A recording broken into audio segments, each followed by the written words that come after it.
Warning, cheaters may contain adult themes and strong language. Parents are cautioned that this program may not be suitable for children. Coming up on this episode of Cheaters. I introduced them about 4 months ago. I can't take the lies anymore. That's them, it's an opportunity. You canceled our date to go bowling tonight? Yeah, what's with all the lies? Why are you lying to me? This man just wants a chance to talk us out. From Cheaters surveillance cameras, you are about to view actual true stories filmed live, documenting the pain of a spouse or lover caused by infidelity. This program is both dedicated to the faithful and presented to the false-hearted to encourage their renewal of temperance and virtue. Just like he's just trying to keep a big secret from me. I just can't go on anymore. I need to know the truth. I don't like being the one that has to show you this. Oh, Jesus. I asked her about him, and she said nothing was going on. Do you want to confront him? Oh, yeah. Take me there.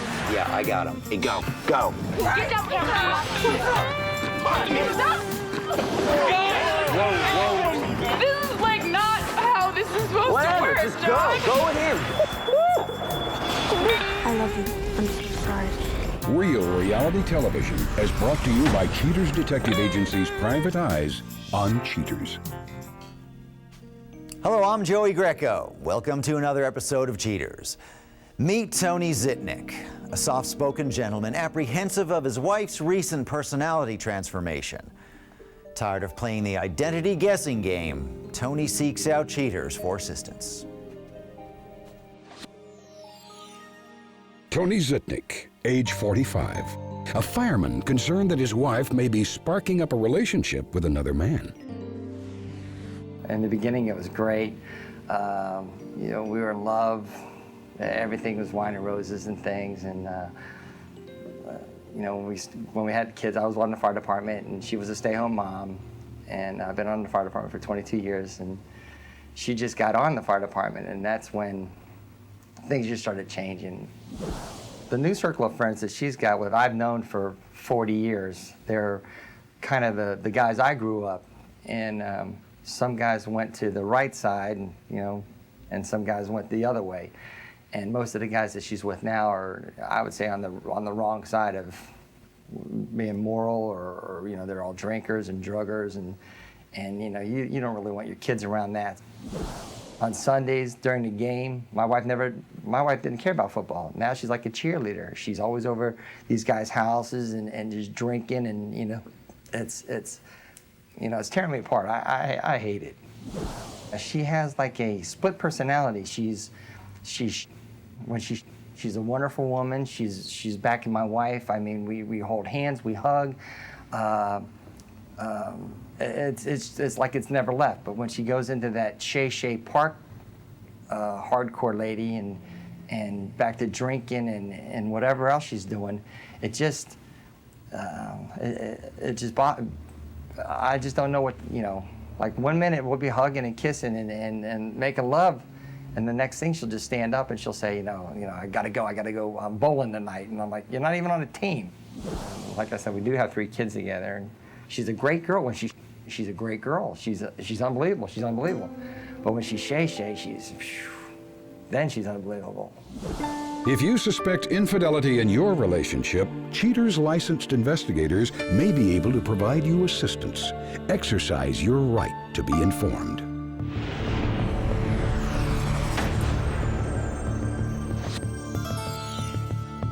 Identity of suspect withheld, age 43. A married woman who may be engaging in a heated relationship with another fellow. Investigation day 1. Cheaters detectives begin the investigation at the home the suspect shares with her husband, Cheaters complainant Tony Zitnik. All is quiet in the sleepy neighborhood until the rumbling engine of a large SUV breaks the temperate silence. Cheaters follows the suspect to a local ballpark, where she evidently is an active participant on a neighborhood team. She goes to the dugout and chats with a fellow teammate, but the nature of the conversation is unclear. After the game, the suspect saunters to the parking lot and appears to be waiting for someone. To pass the time, she makes small talk with another teammate. The male companion with whom she was communicating earlier finally arrives back on the scene, and the two get in his white pickup truck. After a short time, the male companion makes a pit stop at a local convenience store. The two then drive off with Cheater's cruise close behind. After covering only a short distance, the male companion pulls into the driveway of an unknown residence.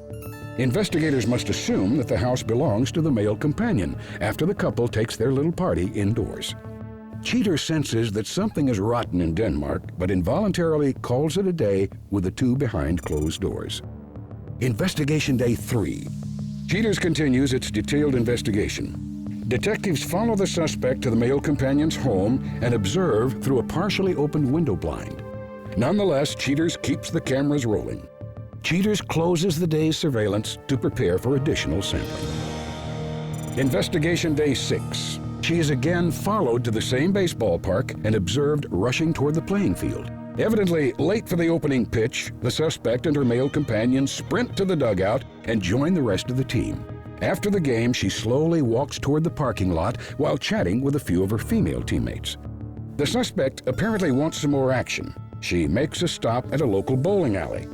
Cheater's cameras keep rolling inside the establishment and soon spot the suspect accompanied by her male companion. The couple apparently made prior arrangements to meet each other after the game. They lovingly gaze into each other's eyes and begin to reciprocate a little love and affection. Meanwhile, the suspect leaves her husband, Tony, out in the cold, as evidenced in a secretly recorded phone conversation.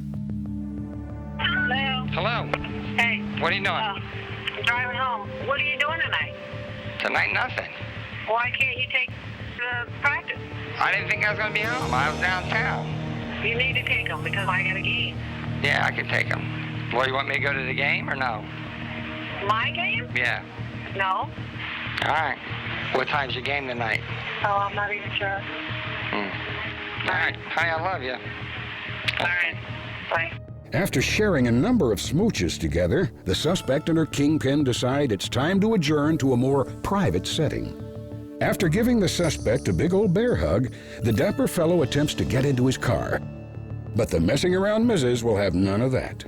She insists that he continue with a bit more loving, touching, and squeezing. After acquiescing to her demands, the male companion finally breaks away and gets into his truck. Inspectors stay right behind and quickly surmise that she must be following him to his house. Investigators cannot let this little game continue any further. Tony is contacted right away to examine the smoking gun. Coming up, the confrontation.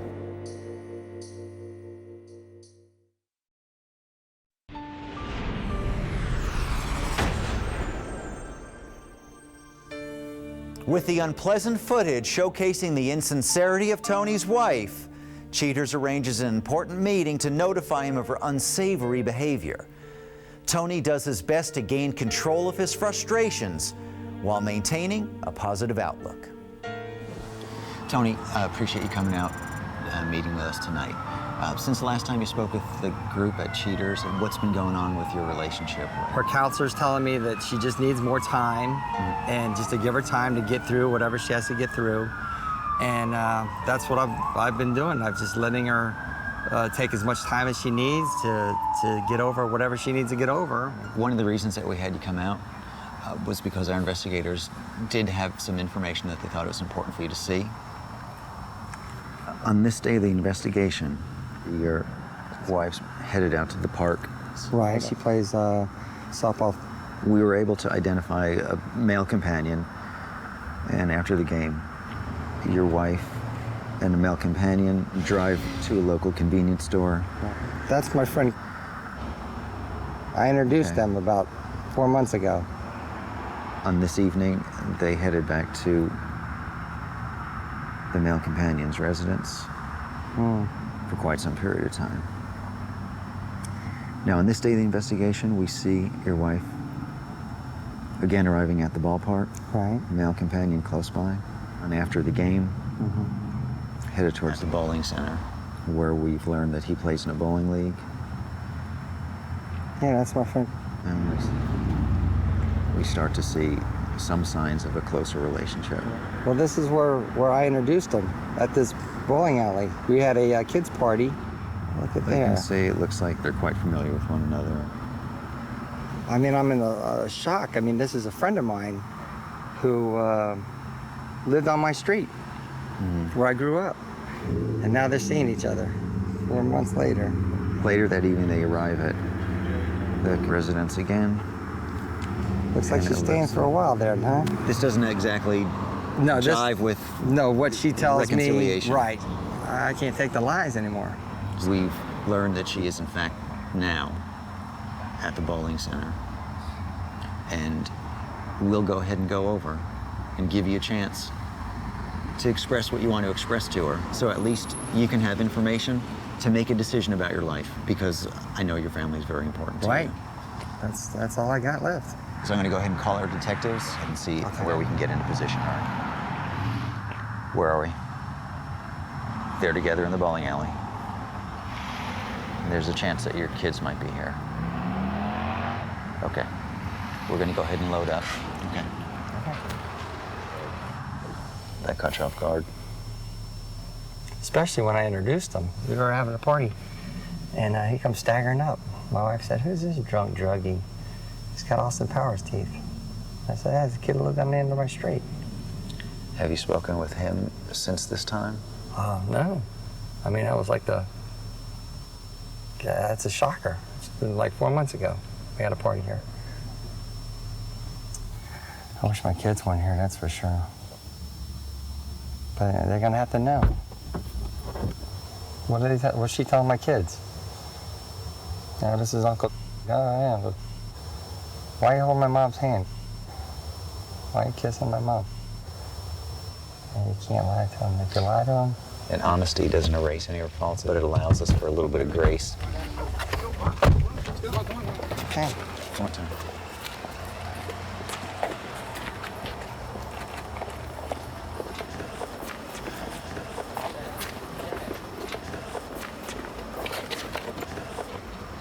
I'm Joey Greco with Cheaters. We're here with Tony. Yeah. We have a couple of questions we'd like to ask you. Yeah. Honey, what's going on? Don't get away from me. What's going on? Nothing's going on. It's bowling. I took the kids bowling. Yeah, but we were supposed to go out tonight. You canceled our date to go bowling tonight? Yeah, I did. Well, Buddy, why did you do that? Why did you do that? I don't know what you're talking about. Well, who are you here Don't with? touch me. Well, I want to ask you something. I'm here Why? with the kids. Don't touch me. But who else are you here? What's with all the lies? Why are you lying to me? Why are you lying to me? Coming up, the conclusion.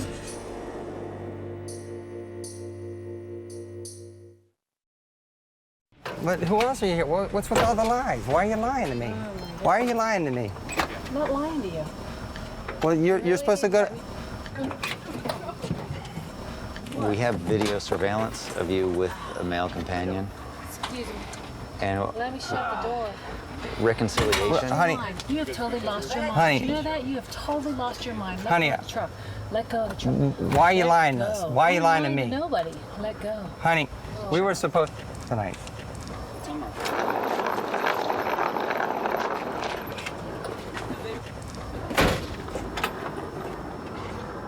What's going on?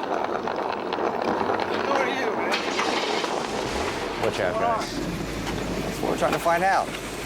You all right? What's going on? You all right? What's going on? I screwed up. I should have opened the door. What's going on? Nothing's going on. I'm Joey Greco with Cheaters. Oh, my God. You canceled us to go bowling with. Is that what it? Can we ask you a couple of questions? No, man. No, that's all right. I'm going to be on TV, huh? Cool. Well, have you told him that you guys were dating? Oh, please, man. Come on. He's pulling you guys' leg big time, trust me. Dating my wife. Way to go. Unbelievable. Unbelievable.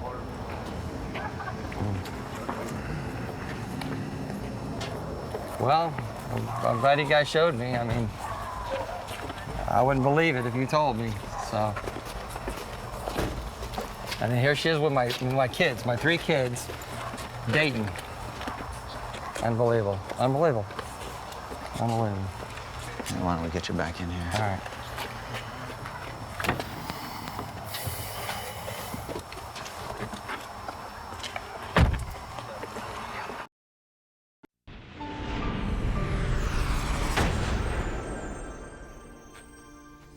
After the confrontation, Tony takes some time to consider all that he's been through.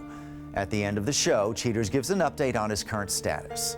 But next, Cheaters presents Tiny Thomas, the suspect in the earlier Tamara Thomas case. Admitting that there's no excuse for his senseless behavior, Tiny makes a surprising announcement in an effort to reconcile with his estranged wife. Tiny Thomas, age 27. Tiny finds himself back at Cheaters to make an emotional plea in an attempt to save his foundering relationship. Well, I was laying in the bed with my little girlfriend, and next thing I knew, the door popped open and the lights popped on, and I seen dudes in black uniforms with cameras and lights, so I didn't really know what was going on. So I jumped up and, oh man, I didn't know what was going on. So after I finally figured and I heard Tamara just cussing and hollering and screaming, I tried to put my clothes on because I didn't have no clothes on but my boxers. So I tried to put my clothes on and figure out what was going on. I see the man from Cheaters and just all these people running around with cameras in my house, and she tearing up stuff. What the f is this? Oh, Get out my mother. Get out my mother. Get out my house. All right. What you doing? You got I need to explain something to me. What's going on? Tamara a little heavy set, and Mia, she look good, you know what I'm saying? And Mia do anything I asked her to do, you know, sexually and physically, you know what I'm saying? So, hey, I was attracted to Mia, but in love with Tamara. Get out my house. Get out my house. Tiny? Get out my house. Did you know he was married? No, I'm just saying, though, you know what I'm saying? Get out my house. Tiny? Get out my house, Do Tiny. you have an explanation? No, it's Tamara, that's not necessary. Yeah, I know what I'm saying. Have somebody in my house. The police caught me around the corner and asked me some questions, asked my name, asked what I'm doing out here looking like this. I was outside with my shorts and just house shoes on, so they asked me my name. Once they ran my name, I had warrants. So they took me to jail, and I sat in jail for about 45 days to sit some of my tickets out. So then I got out. So after I got out, I ran around trying to find Tamara, calling around. Didn't nobody want to tell me where she was at or nothing. So it took a while for me to just get in contact with her. Our old friend gave me her phone number. So we've been conversating on and off, but she just really ain't trying to hear it right now. Bye. Holla at you. Go that little bitch. Go her. Don't no hoe in my house. I don't appreciate that. Get up out my. Don't come back. Sorry, mother. Make a nigga leave like that. Show lives. Bye. Do you want to let him get a couple things? He can get whatever. I want him out my house. Tiny, you want to get some more stuff? Okay. Don't do it like that. Show do. Bye. Holla at you. Nigga, I been with you for 3 years. You got me up. Tamara, I love you. I'm sorry for what I did. I want to be with you. I want to spend the rest of my life with you. So could you please take me back?